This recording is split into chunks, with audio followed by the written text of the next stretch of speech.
Hi everybody, Tina Spalding Trance Channel here today. I am welcome to YouTube and my channel. This title may have got your attention. I am doing a series called How to Save Your Life, and I am doing interviews with people who have done the course and their experiences of doing A Course in Miracles and the radical shifts and changes that have come to them by doing that practice. So thank you for joining me for this first video. My first video is with a filmmaker called Maria Barnes, and she has a fascinating story. So that's going to be following this little introduction. But she reminded me when I was talking to her that I should mention the fact that we have an online community on Mighty Networks, and that for her it is a lifesaver. It is somewhere that she goes every day. It's a community of Course in Miracles students. It's a subscription-based community. It has 1,000 videos in the library, a couple of hundred of which have never been seen by the public. Hundreds and hundreds of hours of me channeling Jesus, Ananda, and some other beings as well. So it's an amazing resource, and I'd like to encourage you to consider joining us there. You can join for 1 month and see if you like it, introduce yourself, and begin to follow the feed. It's got a feed like Facebook. It's got a video library like YouTube, but it doesn't have any of the negativities that other social media have. So do consider that. And now I'd like to go to Maria. But before I do that, please go to channelingjesus.com. We have a couple of channeling events that are coming up in the fall and winter months. We have an amazing retreat in Costa Rica. And we have a beachfront hotel that we have taken over completely for 5 days. So please go to channelingjesus.com and find the details out of our Costa Rica retreat, which is January 22nd to 27th. Here's Maria's story. Hi everyone. Tina Spalding Trance Channel here. I am starting a new series called How to Save Your Life. And, oh gosh, nose. And basically what it is me interviewing people who have been doing A Course in Miracles for a while and the effect it's had on their experience and their life and their health.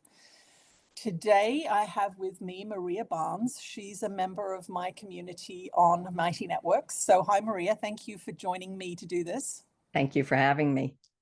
My pleasure. So we're going to go through a series of questions, and it's so that people can understand what, why, where, how, and the effect of the experience you've had with the course. So can you just give us a little brief mini bio? Who are you? What do you do? Sure. My career has been in media. I'm a video producer director, and I'm on the downside of my career now. So it's been a long one, but it's been a lot of fun, and it was a lot of stress. And so, but before I ever got into video, I was always into, I guess what you could call back in the day, New Age. So I started very interested in all of those kinds of things with astrology back in the 70s, Gene Dixon, all these predictions, loved all that. Moved into Edgar Cayce when I was a freshman in high school and read all of his books, the books about him and all of his readings, and became a member of the ARE, the Association for Research and Enlightenment in Virginia Beach, have been a member for a very long time. And after that, when I was in college, I discovered Seth. The Jane Roberts books was all about Seth for a long time. In fact, that was the most amazing. That is what really propelled me to really take a deep dive into this, because I realized the nature of personal reality. That book was life-changing for me. So I've been on this journey a long time, and And then when you combine it with video, it was a great, I was having a great time, but I was having a very stressful life. And so I would actually, I am a Course in Miracles student. I didn't get into it until in my mid 40s, actually. I had seen it on So how long have you been doing the course? well, I've been doing it for 20 years. So I started in 2003. I had seen the course on the shelves, in the bookstores for about a decade. I'd looked at it and I'd picked it up and I thought, oh my God, this thing is so daunting. I don't think I'm ready for it. So I would put it down. But then in 2003, I got a notice from the Association of Research and Enlightenment that in their library, that they were in their bookstore, that here was a book that was coming out called The Disappearance of the Universe. Oh man, that had me at the title, right? That was just like right up my alley. And it was by a man named Gary Renard. So I immediately ordered it and I read it, and in a couple of days, and I was like, wow, that book is basically a primer on A Course in Miracles. That's actually what happened to me. I'd been doing the course for 4 years when that book came out. Oh. And when I read The Disappearance of the Universe, I was like, oh, I had missed so many principles in the course. I hadn't understood so much. I'd been doing the course for 4 years, very seriously, but that book, and I recommend that book. If people haven't done the course, right, I go, read that first. That's and it. then start the course. It really made it, it took all the fear away. Suddenly I thought, I can do this. I can read this. I went out and bought it that day. And, but I was still a little bit put off by the text. It's very, there's a lot of words on each page. Yeah, there is. and the paper is really thin. Right. So this is what prompted you to so the course had been there lurking around on your shelves. And so one of the questions is what prompted you to begin? And so it was that book. It was that book. From a community that you belong to, and it just lit a fire under you. It did. So for anyone who's listening who hasn't done the course and you're curious, what is it? I've heard a lot about it. Get Disappearance of the Universe. Read that first, and it'll light a fire under you like it did with Maria. It absolutely did. And so fortunately, I read that book in 2003. Well, in 2006, while I was on vacation with my husband, he had done some high school in Portugal. We were in Portugal for a class reunion, and we went out one day to have lunch in a little town called Sintra. We drove up, we toured the castle there, we went to lunch, and between the time that we got back in the car, it's about 45 minutes back to Lisbon,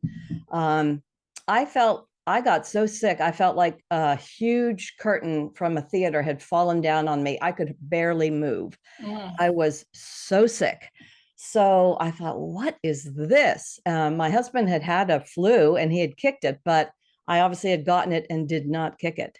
So I was really sick the rest of the time. And I had some very interesting experiences while I was in Portugal. But anyway, with out of body and that kind of thing. But I did make it back to the United States. And I knew I'd felt when I was lying there in the hotel in the worst time, having the worst time, I actually felt the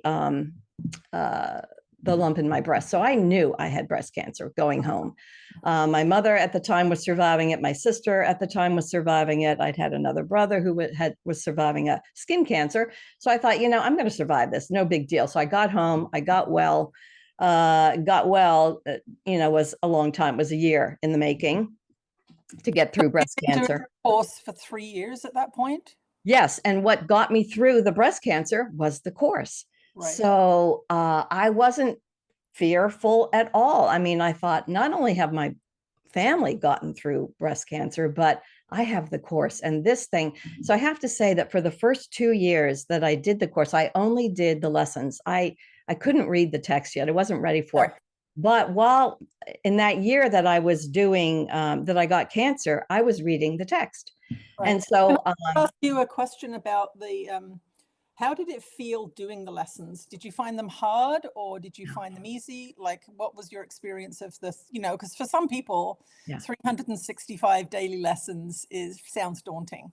It is. For me, it's actually the joy of my life. I have done them every day since. So now I'm on my 20th time doing them. I love them. They start my day.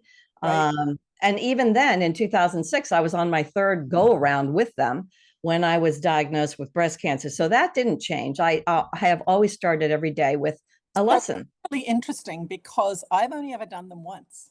Oh, So this is really great that you and I have a contrasting experience, yeah. because that kind of shows you that you can do them once or you can do them 20 times. It's up to you, however you feel the Yeah, need.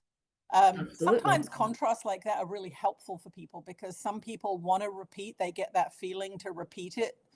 At the end of the year, they think, oh, I'll miss this, I want to start again. Or the other thing that people feel is, I didn't do it properly. Right. This time I'm going to do it properly, right? So Yeah. you've done the lessons 20 times. Yeah.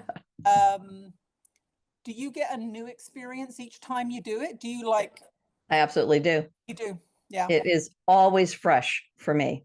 It always speaks to me. Every single one of them, every single time is somehow relates to my life. So Right. yeah, it Yeah. And does. that's the thing too, is like when you repeat the lessons, another year of your life has gone by, Mhm.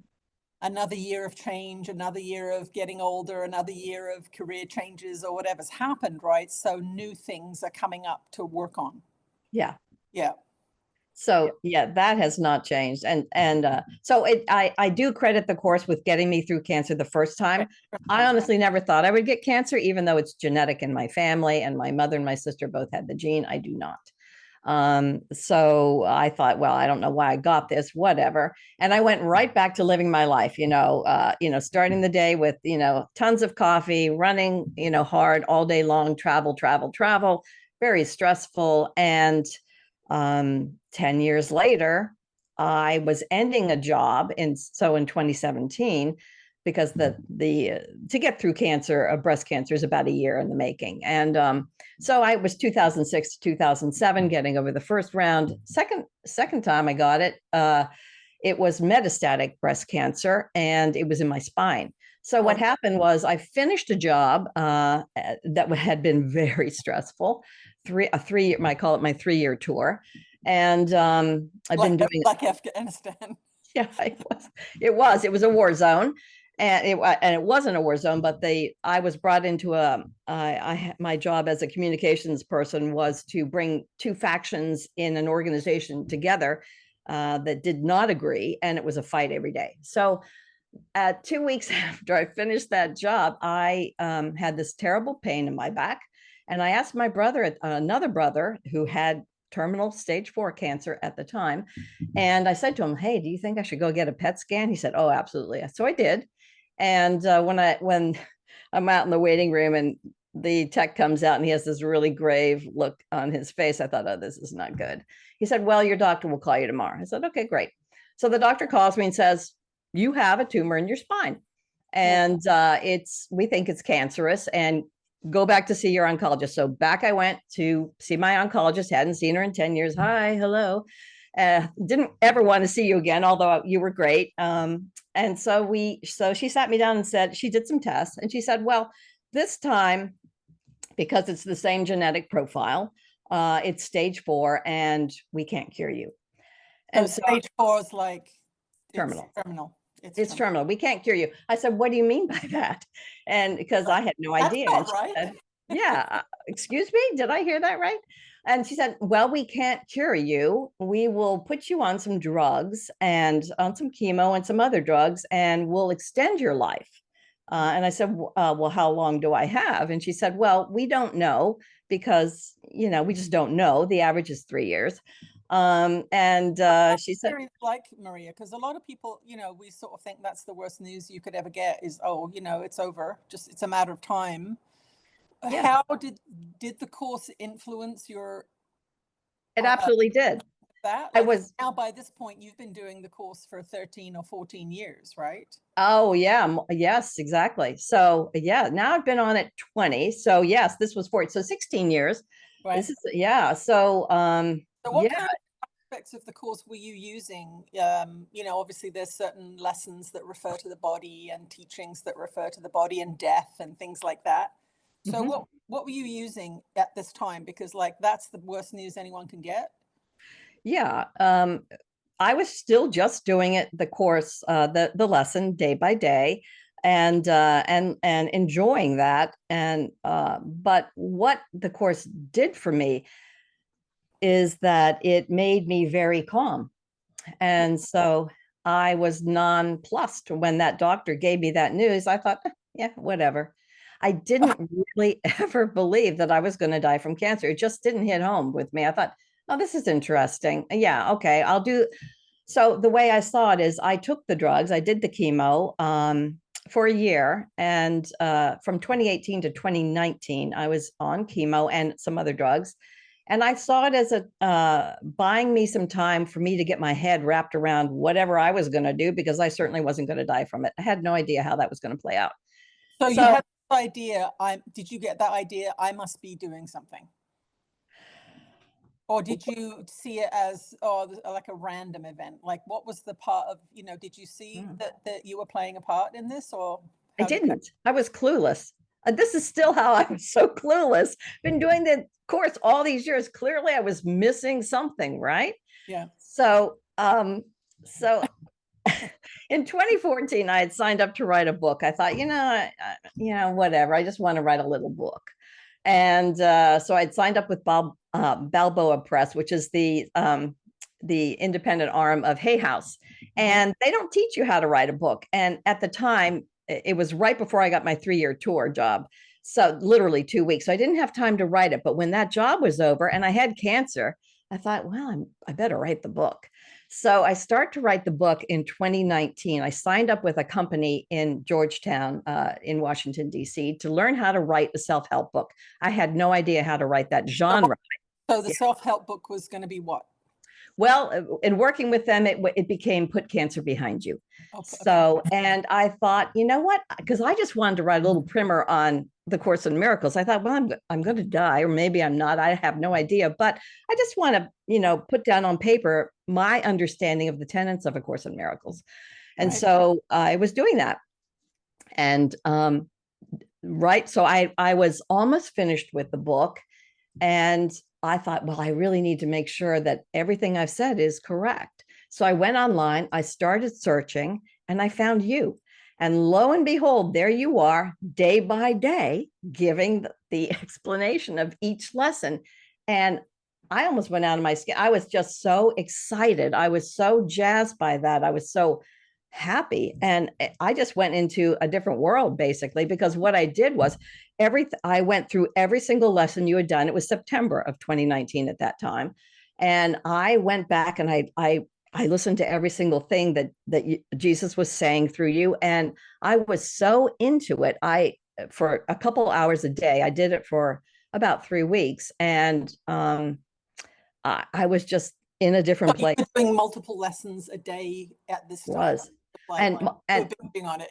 Yes, not only was I checking to make sure that, because I was, just making sure that what I was saying was correct, but I was feeling what Jesus was saying. So when he talked about radical acceptance, I was searching everything was full on with whatever he was saying. I was in that world and there was nothing else.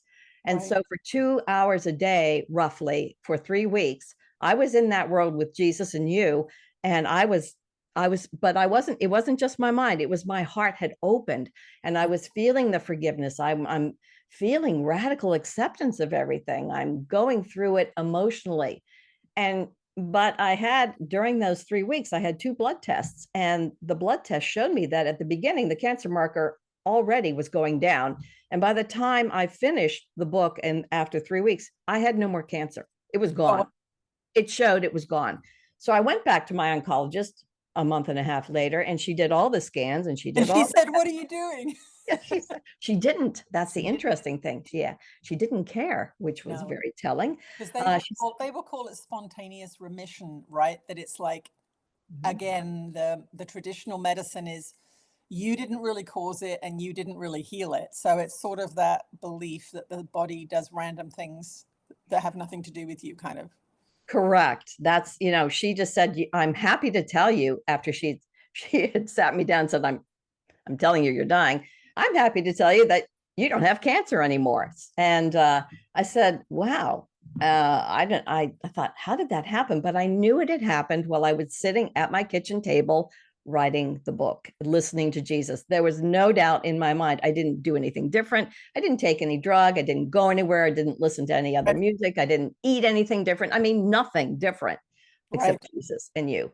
And and I realized that what I thought, wow, okay, so I'm cancer free now. How do I stay cancer free now? And Mm-hmm. so I knew it was related to the course, and I knew it was because what I learned listening to Jesus talk through you was radical acceptance. I hadn't realized how important that was, and I hadn't connected a bunch of dots as long as I had been doing it.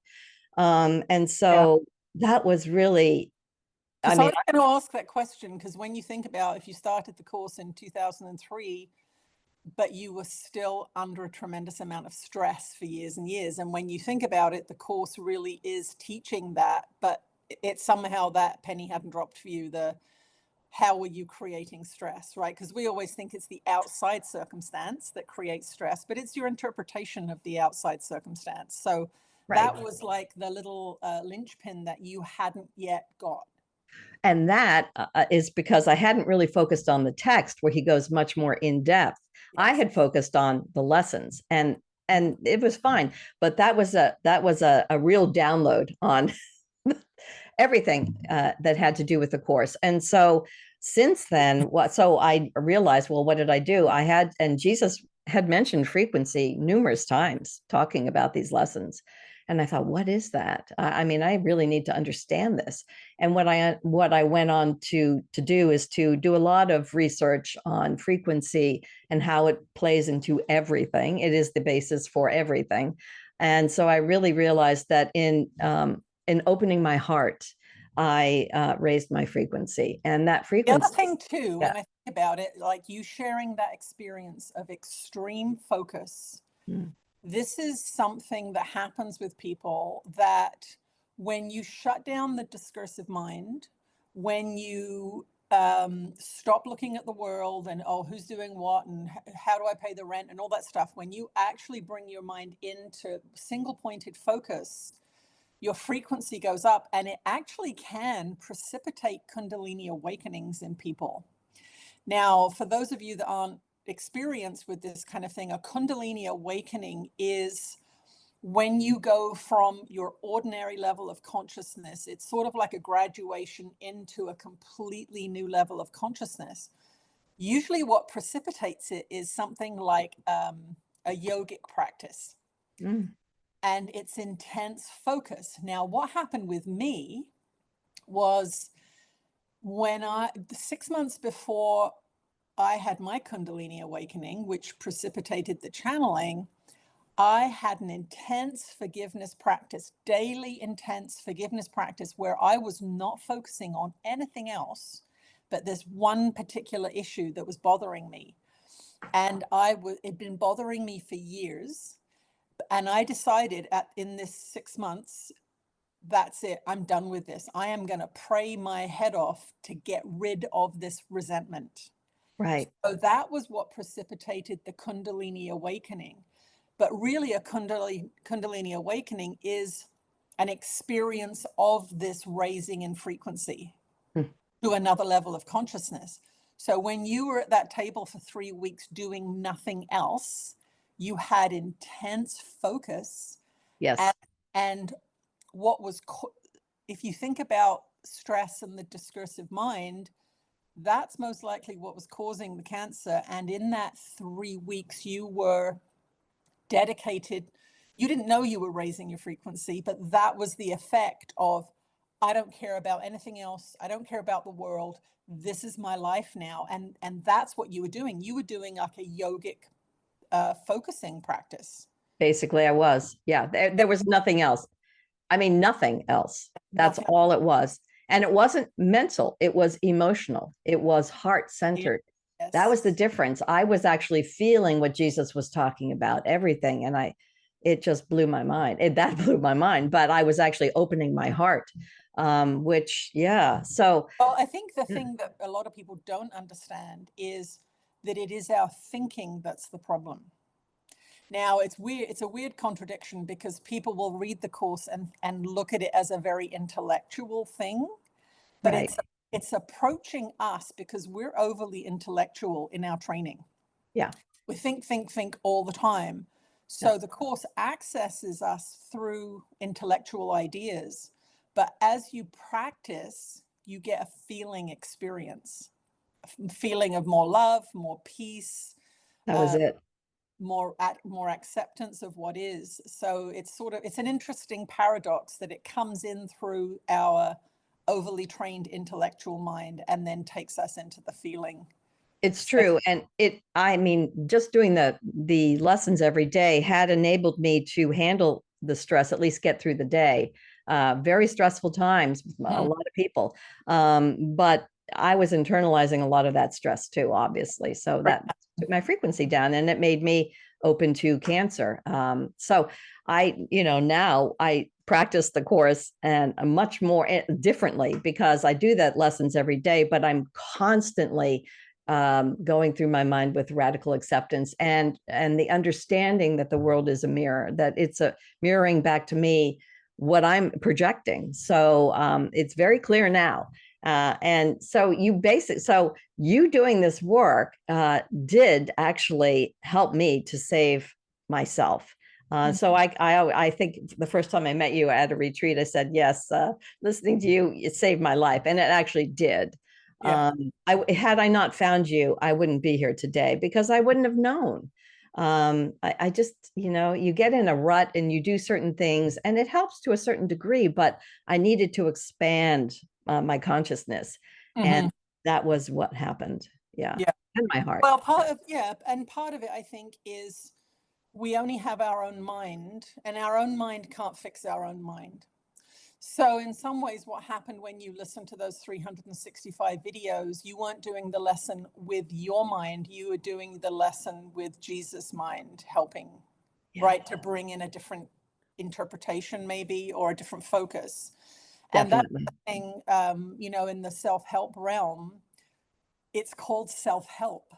But it's your own mind that's causing the problems. And in your case, it was your own mind that was causing the physical symptoms that you were experiencing. But the physical, in a way, I mean, what a gift that you've been given, because your ascension process was brought into very, very clear focus because of that diagnosis. It Right? was. It Like was. you don't mess around with you don't have sloppy thinking anymore where you're not paying attention. No, I was definitely paying attention. I knew that I wouldn't, I knew that I'd have to start over in a different life if I didn't change something. And fortunately, you doing this work, you agreeing to do this work with Jesus and Ananda and taking it on has had such a tremendous impact because you're helping other people realize exactly what I went through. And there is a better way. So even though you think you've got it down, not always. Well, I say to people frequently, I wouldn't be here without A Course in Miracles. And that's one of the motivation, my original motivation for getting up the courage to do videos and things. Because of course you can imagine like channeling Jesus is like, what are you talking about? That's like, I can't tell people this. But really it was the realization after, because I did the course for 12 years before I started channeling, was that people don't need to suffer, but they don't know that. Yeah. And that was really the simple thing that was the motivation, which is, I know that this book and doing these lessons and this practice stops you suffering. Definitely. It's the secret I can't keep. So really the desire to share that information overrode my self-consciousness or my fear of judgment or whatever it was. So for me, when I hear your story in particular, it's such a wonderful reflection of what this work does. And for people listening, why should they do the course? What do you think, if someone's just tuned into this video and they're like, how to save your life, if you've tuned into the how to save your life, there's probably something going on. Either you don't feel like you're secure or stable in your experience, or what's your advice to people who have just come across this video because of the title? Well, the first thing I would say is read Gary Renard's book, so that you have an idea of what you're getting into. And if it resonates with you, then pick up the course and start doing the lessons, or if you can, do them both. Read a little bit of the text if you find it daunting, like I did, but do the lessons because they're easy to do, and it is mind training. It puts you on a path to be aware, be conscious of paying attention, being present. You have to keep track of the time so Yes. that you can do the lesson. So every half hour you're picking it back up. I would set my phone, the alarm on my phone, because I'd get involved in something. I'm like, oh, I got to stop. And I would have the lesson written down on a little piece of paper, and I would do it I would take 5 minutes and whatever it was and do the lesson, even at work. I mean, I would did. even say to people, go to the bathroom. You're Yeah. allowed to go to the bathroom no matter where you are in your life. You're allowed to go sit on the toilet. Like And if do it. that's what you have to do to get that time. Yep. I was talking to someone recently and they were working and they had to go sit out in the back alley for 5 minutes, but that's what they did, and it's like, it's not necessarily glamorous, but the point of it is that your inner world creates your outer experience. And if you don't know what's going on inside of your mind, our minds are the most creative things in the universe. We've been endowed with this amazing ability to create worlds. If you don't know what's going on in your mind, you will miscreate unconsciously. And Yes. that's what your cancer was. It was a miscreation, something you didn't want, but you'd done it because you were unaware of what you were thinking. Correct. And Yeah. so the reason to do the course is it helps you to correct how you're managing your mind or mismanaging your mind. You get out of that and you get into managing your mind and being much more present, focused, and aware of what you're doing. So that when I start to feel bad, I feel when my frequency is going down. I know when it's not good.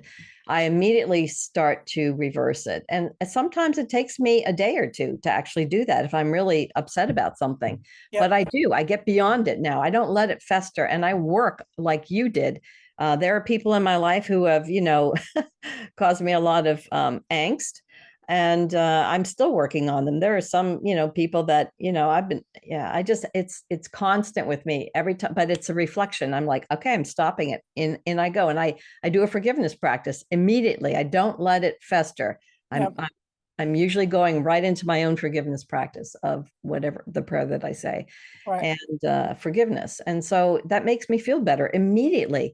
But what it does with the course is you realize that, how did I create this? It really opens your eyes to how you're creating unconsciously. I mean, from people who harass you on the road to people who are nice to you. I mean, it just runs the gamut. You say, okay, I'm doing something right, but that guy there, how is that a match to me? Because I'm projecting it, right? It makes you very aware. The course makes you very aware of how you're moving through your day. And that is a lesson you don't get anywhere else. You don't get. And I think what's happening in the world right now is because it's becoming a real pressure cooker, things are being brought to the surface that have never been brought to the surface before. And so if you don't have a practice, how do you manage, another lockdown? How do you manage, potentially losing your job over something, or, not being able to go on your annual vacation because of something crazy, or an angry family member who's, resentful of you because you didn't do what you should have done in their mind. I mean, it's constant now, right? And every single day, every person I talk to, my son, my business manager, every single day we say, thank God for the course. And literally it gets me, every single day I use it, every single day it brings peace where there potentially could be upset, angst, stress. And you find that too. And what I found over the years is my tolerance for feeling yucky. And one of the things that Jesus says is you've got an impeccable guidance system. It's constant and impeccable, which means you always know how you feel. You might have a social face that's smiling and saying yes, but inside you're like, I don't want to do that. So you know exactly how you feel, and you know when you're in alignment with yourself, because you feel at ease, happy, content, at peace. And you know when you're doing conflicting things because you lose your peace. Right. And that's what you learn over the time of doing this practice. Oh, when I meet this person, I can feel my frequency go down. What am I doing? Right. It looks like it's their fault, but I'm doing something, right? Yes, it is. And it makes me very aware of what I'm projecting. And then I really need to take a look inside. It brings up everything I need to look at. So this is the time for that. And I'm thankful now. Instead of being unhappy about it, I'm actually grateful. I'm not angry at people. That everyone that I encounter along the way is showing me something about myself. Yeah. And that is so valuable because I won't waste more time on that. I'll get over it. I will correct whatever it is that I'm off on. So yeah, it's really helps you stay right on track. Yeah. So now, in terms of, did you finish your book? I did. I finished the book, and then I wrote another one about frequency. Oh, cool. Okay. Yeah. So what was it that actually got you to understand what frequency was? Was it a bunch of things, or? Yeah, it was a bunch of things. I had to go and do a lot of research just on the nature of energy, what how energy plays into frequency. So everything is energy, and that energy moves at particular speeds. And so there was a guy. What was very interesting to me for cancer is there was a guy in the 60s that he actually measured the frequency of many things. He started with the guy who founded Young Living, like essential oils.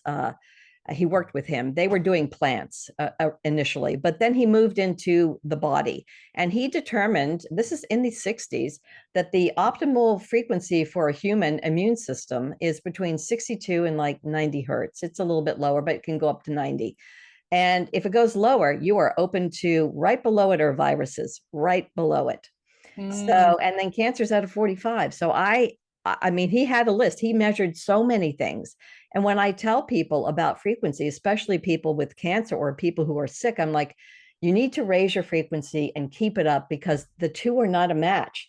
Here's the healthy immune system in this range, and here's your disease or whatever condition you're on. So they don't connect. So you have to physically you have to lower your energy level, your frequency, the speed at which you're vibrating, all your thoughts. It's every thought, it's every cell in your body has a frequency.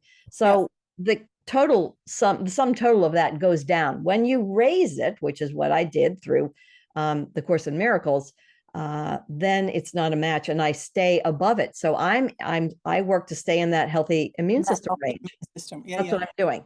And so I'm interested. I find that a lot of people who can't understand the Course do understand that, it is science. It's based science.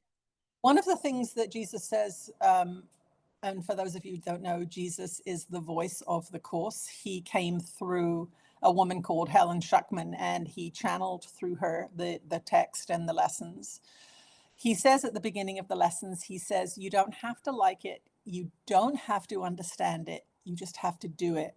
So if someone who's listening decides, oh, well, I've just got a diagnosis, or I'm not feeling well and I think something's going on, if you decide to do the course and you go to the lessons, I always recommend you start with the lessons because the text is really verbose and difficult to understand. With the lessons, when you start the lessons, you don't have to understand it. And even when you're reading the text, you don't have to understand it. You just have to do it. And this is not something that we're used to in this society. We think that we can't get any benefit from something if we don't understand it. Right. But it's not true. If you take a vitamin C, you don't understand how it works necessarily. You don't have to understand vitamin C for it to benefit you. So the course lessons are like that. They are like a spiritual vitamin, if you want to look at it that way. They are. Don't let the understanding stop you. And even if you have resistance to it, I don't like this doesn't make sense, you just ignore that voice, because that voice is the voice that's got you into trouble. Right. Right. And what you're doing is you're starting to retrain your mind in alignment with love instead of fear. That's what the course lessons are doing. They're turning you from looking at fear, and they're going to turn you 180 degrees so you're walking towards love. And it's really important that you don't have to like it, you don't have to understand it. So sometimes the language upsets people, doesn't matter, do it anyway. Sometimes the timing, people are, oh, I can't do something every half an hour. Do your very best. Set an alarm on your phone. Even if you do it for a minute instead of 5 minutes, better than nothing. So it really is a process. And it's the way I look at it is this, is if you've had a bad diet and you're a few 20 or 30 pounds overweight or more, and you decide you're going to go to the gym because you've seen someone who's got something you want, the first day at the gym isn't great. You don't like it. It's a discipline to go. You don't feel good doing it. But if you do it for 365 days, you will have a completely different physique than Yes. when you started. So that's the way I liken the course. It's very much like spiritual fitness. You see somebody who has something you want, which is health, vitality, abundance, a creative life, let's say, and you're Happiness. happy, and you're looking at your life, which is, I just got a terminal diagnosis. This is not what I want. I have to do something different. And because it has some words like God and the Holy Spirit in it, it does trigger people who have religious backgrounds, but that also needs healing. If you hear those words, God, Holy Spirit, and you immediately have a reaction, there's some forgiveness work to do around the church and around religion, and that may be contributing to your negative experience. So Right. don't let the reactivity to the word Jesus or God or the Holy Spirit spoil it for you. Definitely the course isn't for everyone. No. There are many pathways to this and through this. But anyway, we're sharing our experience. So is there anything you'd like to say in closing before Yes. we end this? I think the course is one of the ways that helps you get in tune with loving yourself. And people get sick or have less than optimal experiences because they don't love themselves.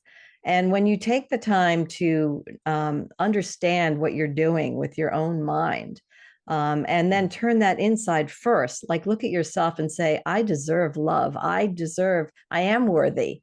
I am here. I am part of all that is. It really makes you grateful for who you really are and allows you or helps you to tap into who you really are. And I think that really comes through the course. That is, we are all God's children, all of us, all part of God, an aspect of God. We are thoughts in the mind of God. We never leave our source. It's impossible.